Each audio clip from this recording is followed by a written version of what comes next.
Welcome back everyone to Wisconsin Firepower. Today I got a special rifle for you that I've actually owned for over a year now. Unlike my first two guns, which was basically my first time shooting them in those videos. This is an M44 Mosin Nagant.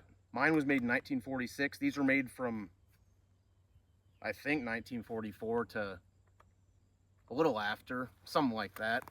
This is the Carbine variant. Many of you know, if you're into history or just firearms in general, of the Mosin Nagant, which typically is longer than this. This is 18 to 19 inches, I believe. Still shoots the same 7.62 by 54 rimmed rounds. The ones I have are Tula Arms 148 grain FMJs.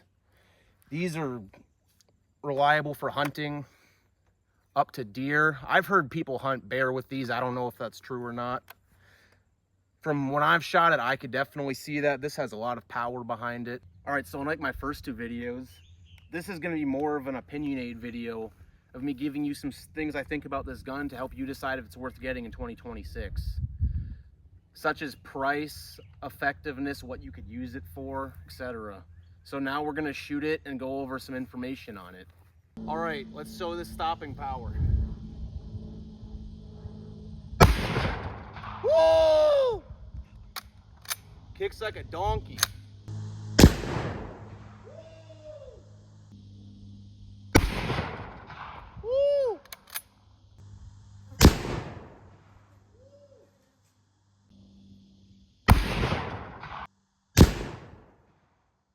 That hurt my ears more than I remembered from shooting it before, but anyway, you could probably tell from the recoil it has some decent kick, but unfortunately the video I got of me shooting that really just over-penetrated through, right, because it's plastic. So I'm going to show you on this target, which I said I wouldn't shoot, but just for you guys I'll shoot it once, just to show you how much power this thing has. I think that should give you a pretty good idea of the stopping power. I mean, you saw this thing get thrown across the grass with the force of God from that shot and just went straight through. I think this is AR-500 steel also. Could be wrong, but either way, it's really strong material and just went right through it. That's why I just over-penetrated that bottle completely and didn't even show anything.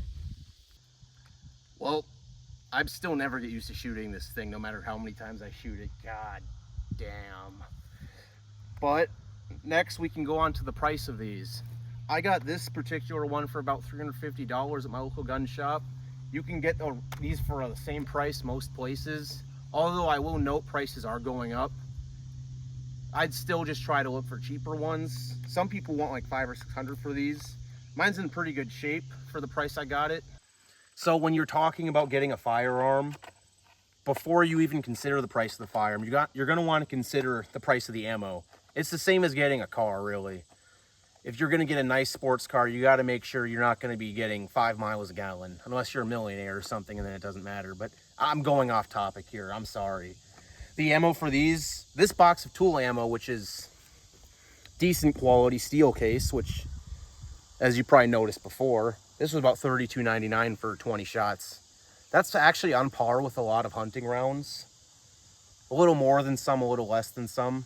So in terms of just using this for hunting, if you were going to, it's decently affordable. But for me, I want to use this for like target practice and stuff like that. You have to buy bulk ammo, which isn't horribly priced. You could get like 250 rounds of this same company, I believe. There's other companies like, I think Wolf. I'll put a picture up of what it's called for you guys. Like 250 rounds for like $300. It's like a buck. That's like a buck something per round. That's not terrible. But if you're just into plinking and target shooting, there's definitely better weapons for you. Like get an AR-15, get some 223. Another thing I forgot to mention is if you're looking to buy 7.62 by 54, a common problem a lot of people had was with the corrosive primers on a lot of the cheap surplus ammo in them. These particular Tula ones are fine. It specifically says non-corrosive. But if you do have corrosive ammo, I suggest not shooting it. It'll get extra moisture attracted into your barrel and increase decay of your gun, especially if you don't clean it enough. So I have 2 more shots loaded in.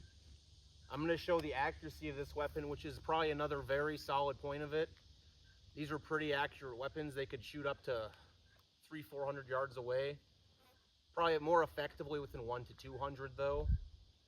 Another thing I want to mention about this gun is it's about 9 pounds. So it's not the most fun to shoot long periods of time. It is heavier than most full-length rifles you get now, even most carbines you can get now. So let's put some shots down at that target.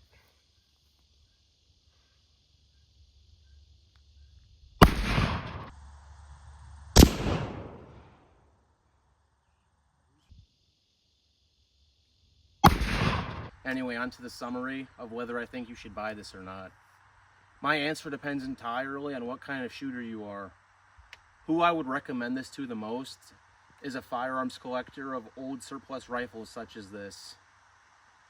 It's very fun to shoot for people who are into target shooting and plinking also, assuming you can afford the ammo. I'm not sure I'd recommend it for hunting. It's not real easy to put a scope on. There are models of the Mosin Nagant, like the PU, that is meant for sniping, but even then, I don't know if those are very easy to come by anymore, let alone affordable, and you just have much better options for the price point for hunting. I also don't recommend this to a first-time shooter, just due to the recoil and heavy size of the rifle. But overall, I think it is a very reliable, fun rifle to shoot, and I wouldn't look down on you if you bought it. Alright, as always, thank you for tuning in to my channel. Please make sure to like, share, and subscribe. New videos coming every week or so. See ya.